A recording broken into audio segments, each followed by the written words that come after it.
Hola hermano, muy buenas tardes, ¿cómo están? Bienvenidos a la Academia Bíblica.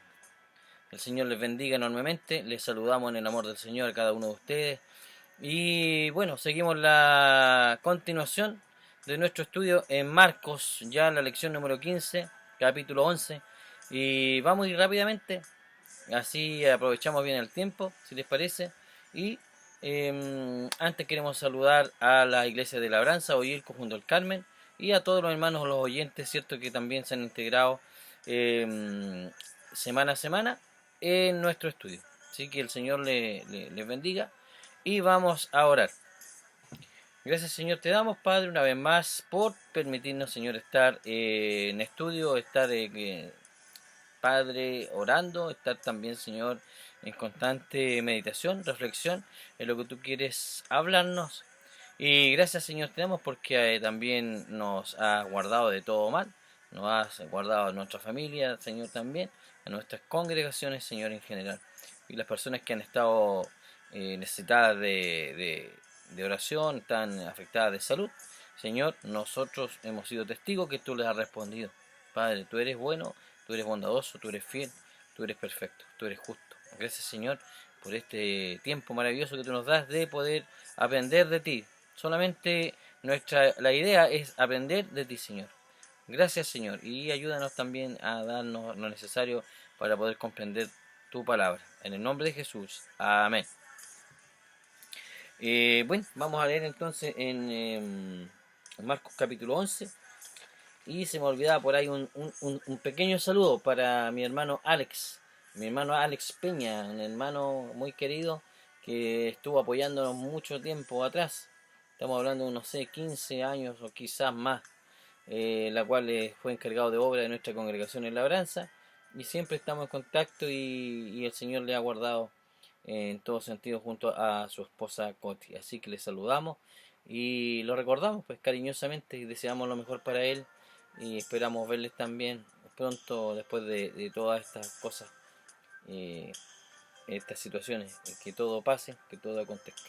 Bien, así que con este saludo, ahora sí vamos a nuestra lectura. Marcos 11 entonces vamos a leer, vamos a tratar de dar término al capítulo completo, aunque igual son 33 versículos, pero bueno, vamos a pedirle al Señor que nos acompañe y nos dé el tiempo necesario para darle término.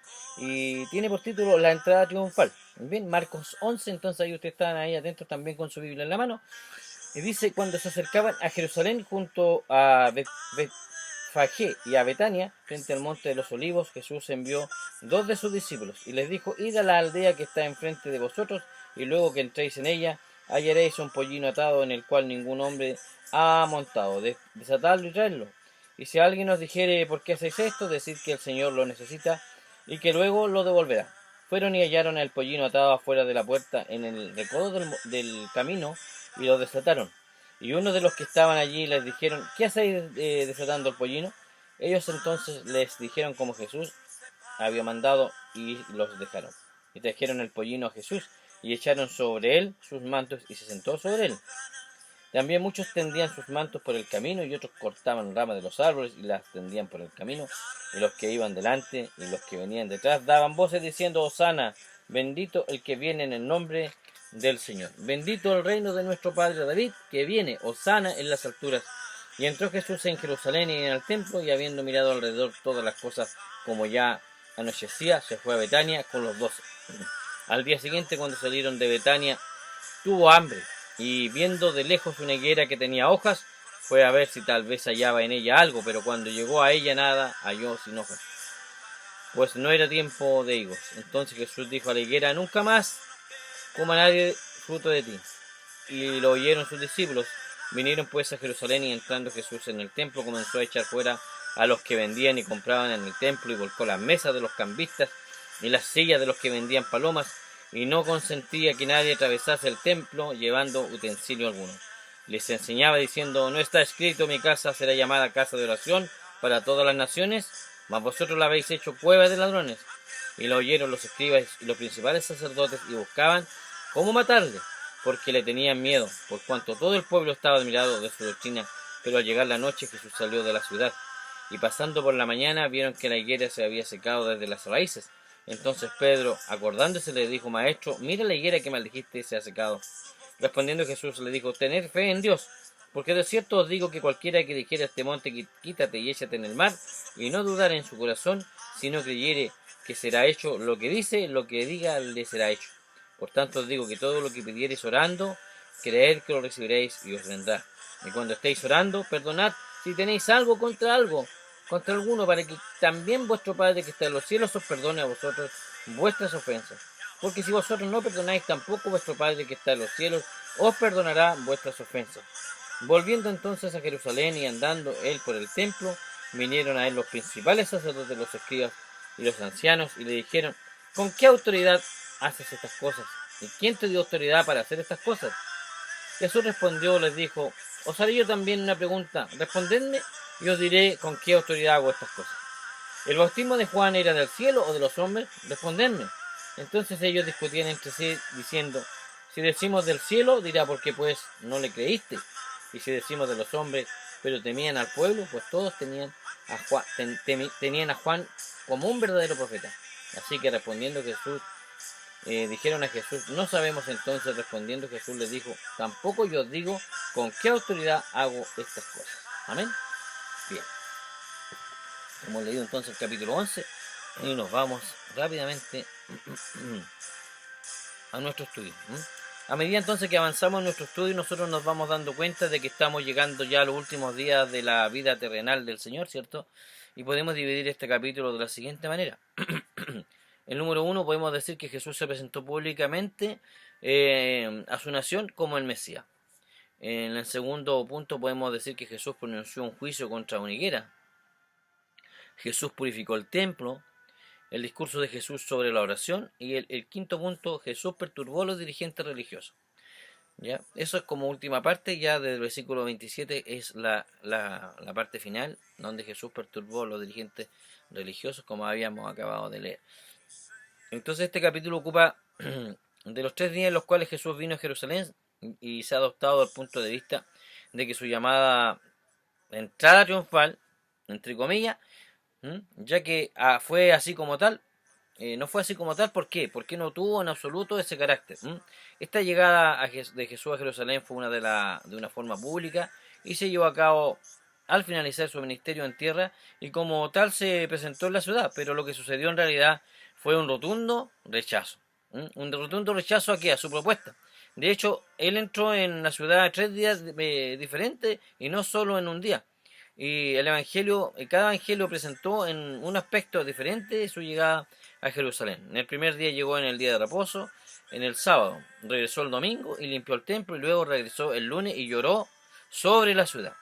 El versículo 1, como habíamos leído, dice que cuando se acercaban a Jerusalén por Betfagé y Betania, cerca del monte de los olivos, envió a 2 de sus discípulos. En los últimos capítulos Jesús estaba encaminando hacia Jerusalén. Se estaba ya desplazando geográficamente y cronológicamente también se estaba acercando al momento de su muerte. Esta era la última semana de su vida en la tierra, y estos 2 lugares, Betania y Betfagé, eran 2 pueblos pequeños ubicados al otro lado del monte de los olivos desde Jerusalén.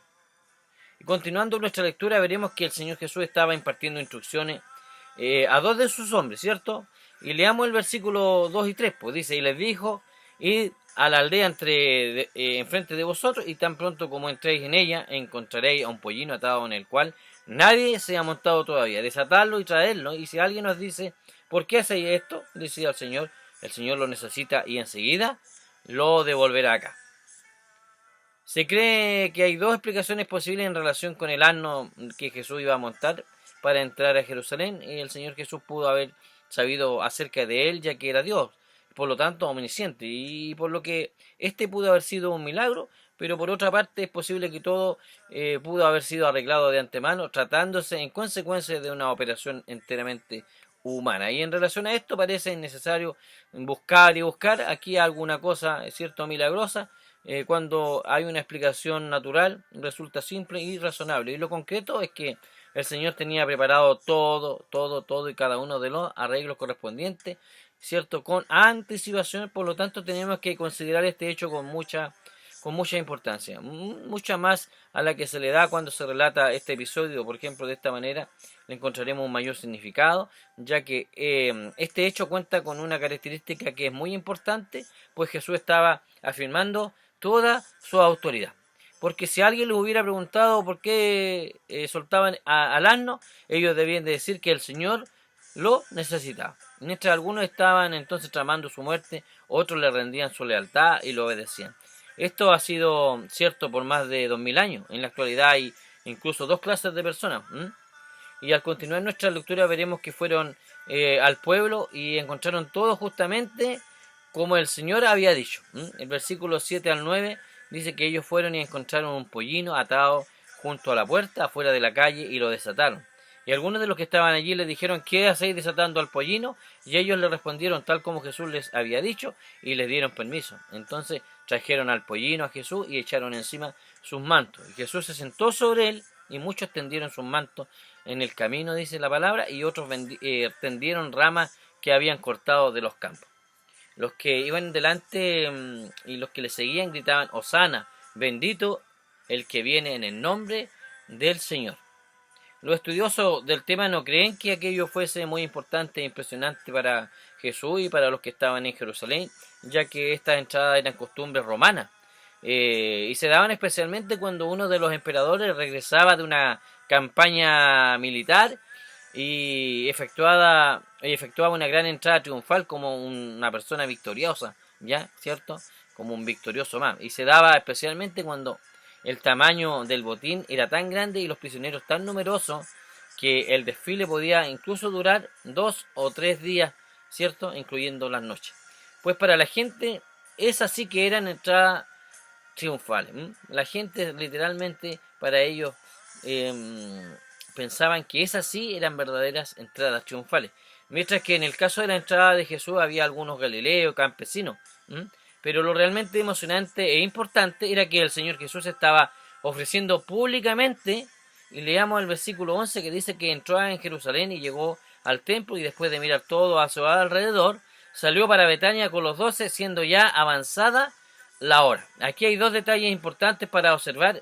Era evidente un sábado, es decir, el día de reposo, y los cambiadores de dinero y los bueyes no se encontraban allí. Nuestro Señor Jesús, en este primer día que entró en Jerusalén, vino como el sacerdote, y él mismo era el sacrificio. Y él vino como el gran sumo sacerdote para ofrecer el sacrificio que era aceptable para Dios.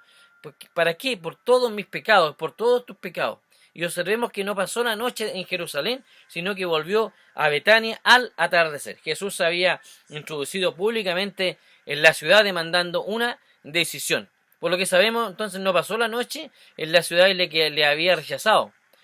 Y perdón, el versículo 12 y 14 dice que al día siguiente, cuando salieron de Betania, Jesús tuvo hambre, y viendo de lejos una higuera con hoja, fue a ver si había fruto, ¿cierto? Había algo en ella. Y cuando llegó a ella no encontró más que hoja, porque no era el tiempo de higo. Y Jesús, hablando a la higuera, le dijo: nunca jamás coma nadie fruto de ti. Y sus discípulos le estaban escuchando.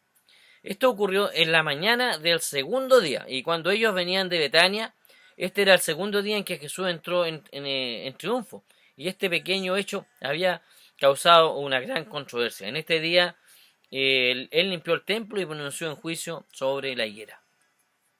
Entonces los estudiosos creen que la nación de Israel está representada por la higuera. Y aunque otros representan o presentan objeciones con respecto a esta idea, pero lo que realmente interesa en este punto es que hay aquí una gran lección espiritual. Los israelitas tenían las hojas exteriores de una religión dada por Dios. Si bien era dada por Dios, lo importante en realidad no era eso, sino que lo que realmente importa es el resultado, es decir, que no había fruto espiritual. Por lo que de inmediato surge la pregunta si podríamos decir lo mismo de la iglesia actual. Ese fue el mismo mensaje que en el futuro sería enviado a la iglesia de la Odisea. ¿Se recuerdan ahí? En Apocalipsis, en Asia Menor. Sus miembros tenían abundancia de recursos materiales, pero según el diagnóstico divino eran pobres y ciegos. Y necesitaban colirio, ¿para qué? Para aplicárselo a los ojos y así poder ver. Eso quería decir que el Espíritu Santo no estaba con aquella iglesia. Se cree que es la misma idea que expresaba el profeta Isaías en el Isaías 29:13. Dijo: entonces el Señor por cuanto este pueblo se me acerca con sus palabras y me honra con sus labios, pero aleja de mí su corazón y su veneración hacia mí es solo tradición aprendida de memoria. Entonces se cree que estas palabras describen de alguna forma la condición de la iglesia actual, por lo que es necesario prestar atención, prestar ahí oído al Señor. ¿Para qué? Para remediar a tiempo las falencias de nuestras iglesias. Y en aquel acontecimiento el Señor maldijo la higuera y ésta finalmente se secó. Pasemos un nuevo hecho que relata el versículo 15. Llegaron a Jerusalén y entrando Jesús en el templo comenzó a echar fuera a los que vendían y compraban en el templo y volcó las mesas de los cambistas y los asientos de los que vendían las palomas. En esta ocasión él limpió el templo. El evangelista Juan nos dijo que él limpió el templo al principio de su ministerio y ahora lo estaban limpiando al final de su ministerio. Esto ocurrió durante el segundo día, que no era el sábado sino domingo. Los cambistas entonces estaban en el templo y ellos tenían su lugar en mercado de valores y se encontraban allí ¿para qué? Para que los extranjeros que llegaban de otros países pudiesen cambiar su dinero. Y los extranjeros no podían utilizar su propia moneda, sino que necesitaban las monedas legales del templo. Y cuando los cambistas efectuaban el cambio en divisas de las divisas, por supuesto, cargaban a la gente un cierto porcentaje y en cierto sentido ese beneficio servía a una buena causa, pero el problema fue que nuestro Señor dijo que el lugar se había convertido en una cueva de ladrones, con el consiguiente alboroto que podemos nosotros imaginar. Y como puede verse, su representación pública como el Mesías no fue precisamente una entrada triunfal en Jerusalén. Él fue rechazado, por lo que muchos teólogos discrepan llamar a esta entrada como triunfal, sino que se espera verle en un día futuro cuando Él regresa a la tierra y como dice la carta primera a los Tesalonicenses 4:16, y los muertos en Cristo se levantarán primero o los muertos en Cristo resucitarán primero. Y entonces nosotros, los que estemos vivos y que permanezcamos, seremos arrebatados juntamente con ellos. Venimos a aquella enorme multitud de personas que han confiado en Cristo durante más de 2000 años. Más de 2000 años. Millones entonces de santos, estimados hermanos, ese día serán, ¿qué cosa? Arrebatados. Millones de santos serán arrebatados. Estimado hermano, aquella sí que será una entrada, una verdadera entrada triunfal. Y el Señor nos guiará aquí a un nuevo lugar, a una nueva creación, a un nuevo hogar llamado la Nueva Jerusalén. ¿Preparado para qué? Para este nuevo grupo. Aquella sí que será una entrada triunfante y gloriosa. Ahora lleguemos a nuestro relato al tercer día, cuando dice el versículo 20 y 21 que por la mañana cuando pasaba vieron la higuera seca desde las raíces. Entonces Pedro, acordándose, le dijo: Rabí, mira la higuera que maldijiste se ha secado. Lo sucedido que provocó el asombro de los discípulos hizo que el Señor pronunciase un discurso sobre la oración. Y comencemos leyendo el versículo 22, porque Jesús respondió diciéndoles: tened fe en Dios. Resulta interesante que este discurso sobre la oración de fe surgiese del hecho de que Pedro llamase la atención sobre la higuera seca. Es que el primer paso de la oración debe depositar la fe en Dios. Se debe depositar la fe en Dios. Y el escritor de la carta a los Hebreos 11:16 declaró el mismo principio diciendo: sin fe es imposible agradar a Dios. ¿Por qué? Porque es necesario que él, que se acerca a Dios, crea que Él existe y que recompensa a los que le buscan. Y tengamos pues en cuenta que la fe en Dios constituye el primer paso. Continuemos leyendo el versículo 23 que dice: en verdad os digo que cualquiera que diga a este monte, quítate y arrójate al mar, y no dude en su corazón, sino crea que lo que dice va a suceder, le será concedido. Este versículo ha sido mal interpretado en la actualidad, ya, porque el cristiano no tiene que andar literalmente removiendo montañas, pero sí necesitamos poder para vivir y hacer frente cada día a las montañas de las preocupaciones y los problemas que nosotros enfrentamos. Es por ello que el apóstol Pablo oró por los creyentes de Éfeso en su carta en el versículo 3:16, que dice: de esta manera que Dios os conceda conforme a las riquezas de su gloria, ser fortalecidos con poder por su espíritu en el hombre interior. Por supuesto que no tendría sentido mover literalmente montañas, pero sinceramente necesitamos ser fortalecidos interiormente con poder por el Espíritu Santo. Y aquí aprendimos que esta es la idea más importante y central, ¿m?, de la cual él estaba hablando, cuando les proveyó esta ilustración visible para mostrarle lo que la oración podía lograr, ¿cierto? Continuando con el tema, podemos ver el versículo 24. Por eso os digo que todas las cosas por las que oréis y pidáis, creed que ya las habéis recibido, y os serán concedidas. Tenemos que tener fe en Dios. Sí, pero no para satisfacer nuestros propios deseos egoístas. Se trata de tener fe en Dios. ¿Para qué? Para que su voluntad se haga realidad en nuestra vida. Y añade lo siguiente en el versículo 25 y 26, que dice que cuando estéis orando, perdonad si tenéis algo contra alguien, para que también vuestro Padre que está en los cielos os perdone vuestras transgresiones. Pero si vosotros no perdonáis, tampoco vuestro Padre que está en los cielos perdonará vuestras transgresiones. Y aquí tenemos una condición que el individuo debe cumplir antes de que su oración sea oída y respondida. Un espíritu no es perdonador, ¿cierto? Un espíritu que no es perdonador interrumpirá la provisión del poder de la oración. Y ello es de suma importancia, como nos dice la citada carta a los Efesios 4:32. Dios no perdona.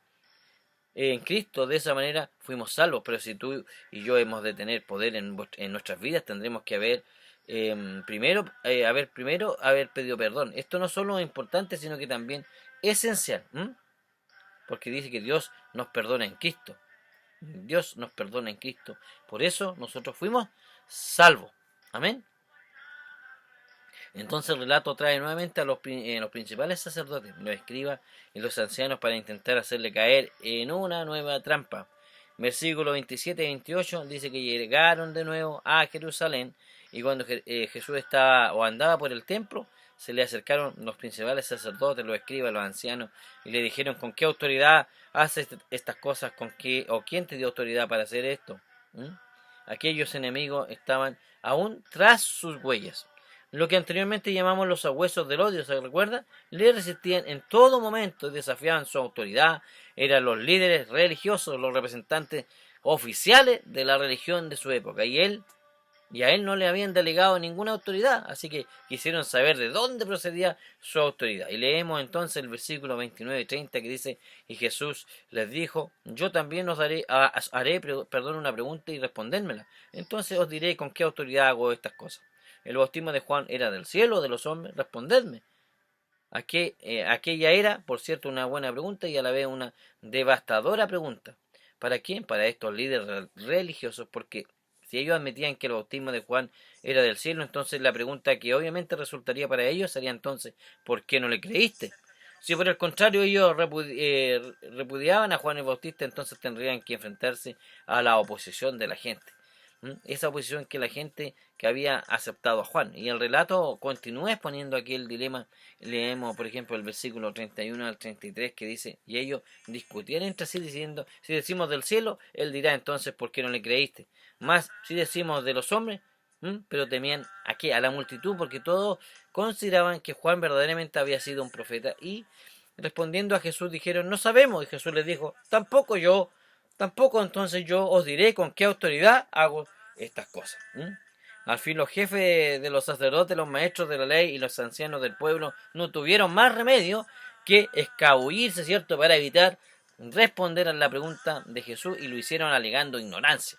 Podría argumentarse que la actitud de ellos no les proporcionó a Jesús una razón suficiente como para no haber respondido a la pregunta, pero tenemos que ser realistas y darnos cuenta de que ellos no estaban buscando una respuesta, estaban tratando siempre de colocarle en una situación difícil y conflictiva a nuestro Señor Jesús. ¿Para qué? Para hacerle caer en una trampa, ya que no tenían ninguna intención de seguir sus enseñanzas. Entonces, y en caso de que él hubiera accedido a responderle, él no le respondió precisamente por eso, para no dar lugar a que lograsen hacer efectivas sus malas intenciones.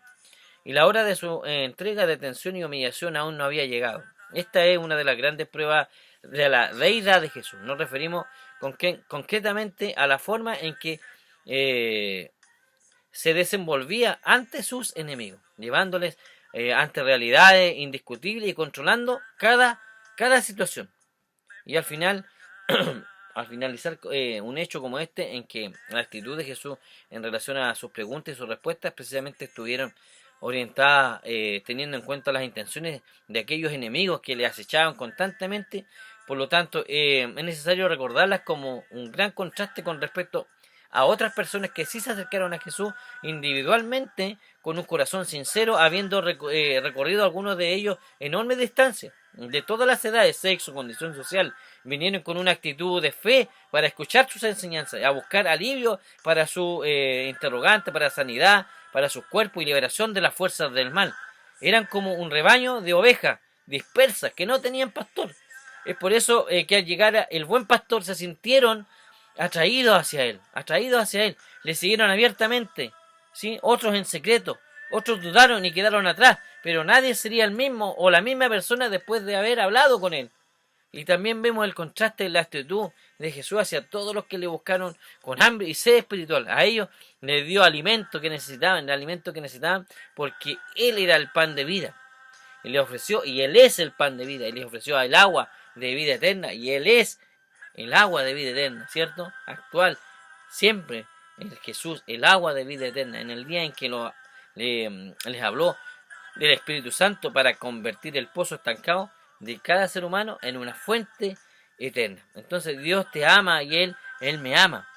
Él sabe esperar. Tú también puedes acercarte hoy con confianza, confiadamente, con fe para iniciar una relación con Él, y recuerda que después de su muerte y resurrección, el camino a Dios quedó abierto. El camino ha quedado abierto.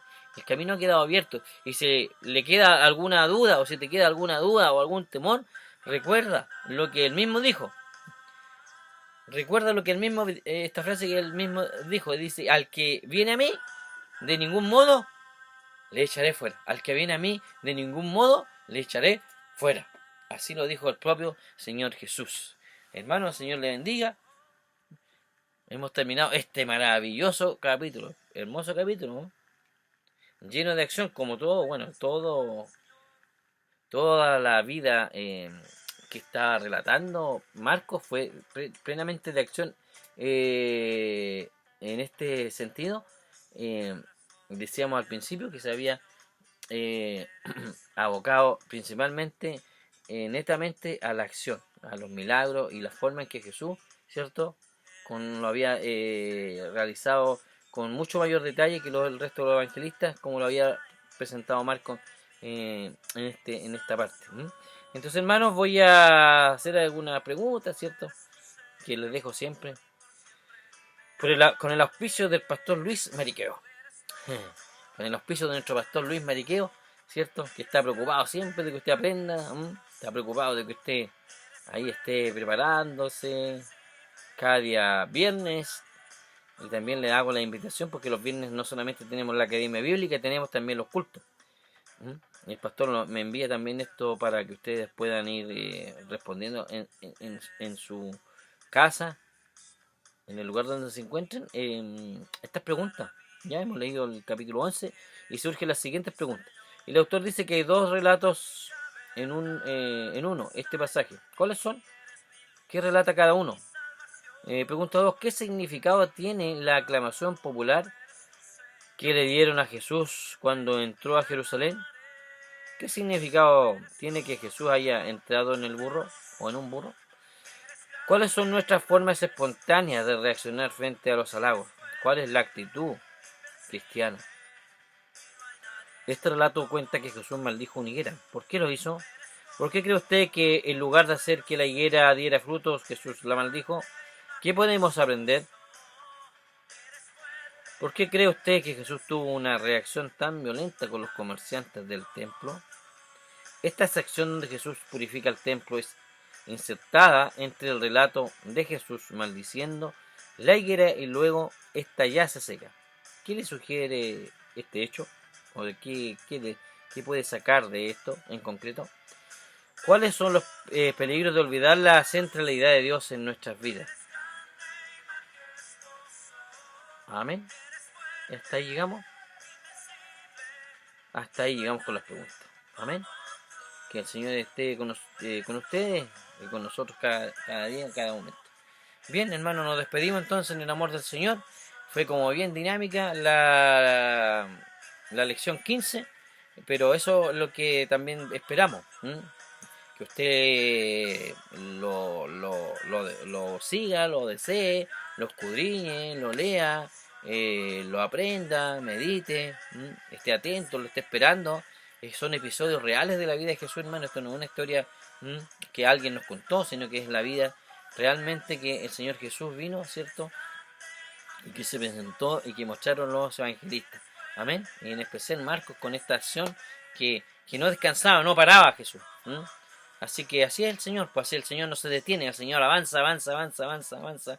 El Señor está cada día con nosotros, el Señor está, ¿cierto? Sin parar, está obrando en nuestras vidas. Bueno, el Señor les guarde, les bendiga y nos vemos entonces hasta la próxima semana y esperamos que todos ustedes se encuentren bien. Amén, pues.